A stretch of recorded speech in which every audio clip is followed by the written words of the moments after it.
अस्सलाम वालेकुम। ज़रफ़ जंहिंखे अंग्रेज़ी में एडवर्ब चइबो आहे, उहो लफ़्ज़ जेको कंहिं फ़ेल, सिफ़त या ॿिए ज़रफ़ जी माना तब्दील करे या उन माना में वाधारो करे उनखे ज़रफ़ सॾिबो आहे। छा में? फ़ेल में, सिफ़त में या कंहिं ॿिए ज़रफ़ में। इहे टे शयूं यादि रखिजो। अली डोड़े थो, सिधो सो जुमिलो आहे, हिन में सिफ़त आहे न कुझु। हाणे अली तेज़ डोड़े थो, तेज़ छा थी वियो? सिफ़त थी वई हिते। अली तमामु तेज़ डोड़े थो, हाणे हिन जी तेज़ीअ खे अञा वधाए छॾियोसीं असां। तेज़ त डोड़े थो पर अञा वधीक तमामु तेज़ थो डोड़े।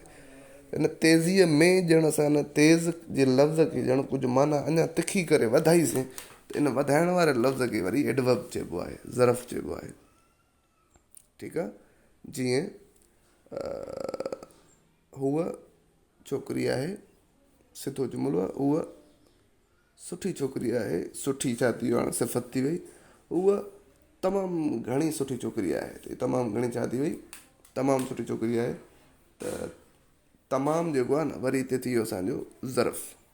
तव्हां इहो यादि करिणो पवंदो त हिन में जॾहिं सिफ़त आयल आहे त छा सिफ़त खे वधाए अथी का माना अञा? जे हा, त पोइ उनखे असां ज़रफ़ चवंदासीं। ज़रफ़ ज़मान, एडवर्ब ऑफ टाइम। ज़मान माना वक़्तु। ज़मान माना वक़्तु। अहिड़ा लफ़्ज़ जेके जुमिले में फ़ेल सां लॻनि ऐं उन्हनि मां वक़्त जी माना निकिरे। जीअं अॼु, सुभाणे, रोज़ानो, महीने, मंझंदि, सुबुह, इहे सभु छा आहिनि? इहे एडवर्ब आहिनि पर ज़रफ़ ज़मान आहिनि। मां हीउ कमु सुबुह कंदुमि, मां हीउ कमु मंझंदि कंदुमि। मंझंदि छा आहे? इहो टाइम, एडवर्ब ऑफ टाइम आहे। ज़रफ़ मकान, मकान माना जॻह। अहिड़ा ज़रफ़ जेके जुमिले में फ़ेल सां लॻनि ऐं उन्हनि मां जॻह जी माना निकिरे। हेठि, मथे, अॻियां, पोयां, हेॾे होॾे, इहे सभु छा आहिनि? इहे जेको हेॾे होॾे चवंदा या हेठि मथे, इहो कंहिं न कंहिं जॻह जो आहे न, इशारो आहे जॻह जी तरफ़। इन करे ज़रफ़ मकान चइबो आहे। ज़रफ़ तमीज़, एडवर्ब ऑफ मैनर। तमीज़ माना इम्तियाज़, फ़र्क़ु। अहिड़ा ज़रफ़ जेके जुमिले में फ़ेल, सिफ़त या कंहिं ॿिए ज़रफ़ सां लॻनि ऐं उन्हनि मां रीत या क़द्र जी माना निकिरे। जीअं मस मस, जीअं तीअं, अरू भरू, ओरियां, तमामु तेज़, ख़ूबसूरत, इहे सभु ज़रफ़ तमीज़ आहिनि, एडवर्ब ऑफ मैनर्स आहिनि। मैनर्स अंग्रेज़ी में ख़बर अथव न, तमीज़। ठीकु आहे? टियों थी वियो। चोथों ज़रफ़ नाकारी। नाकारी यानी नफ़ी माना इनकार, नाकारी माना बि न करणु।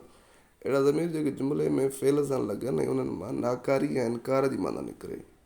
न, न को, कोन, कीअं, इहे जेके लफ़्ज़ आहिनि, हिन जे असां हिननि खे मां जुमिला नथो ॿुधायां, हिन जो मक़सदु इहो आहे त इहे ई जुमिलनि में ईंदा आहिनि। हू नथो अचे, इहो जेको न आहे न, इहो फ़ेल ज़रफ़ी जेको आहे सो ज़रफ़ नाकारी आहे।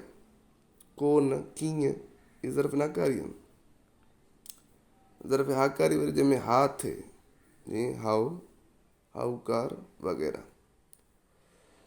सो इहे असांजा हुया ज़रफ़ जा क़िस्म। उमेदु आहे तव्हांखे ज़रफ़ सम्झ में आयो हूंदो। नेक्स्ट वीडियो में असां पढ़ंदासीं हर्फ़ जर। सही आहे?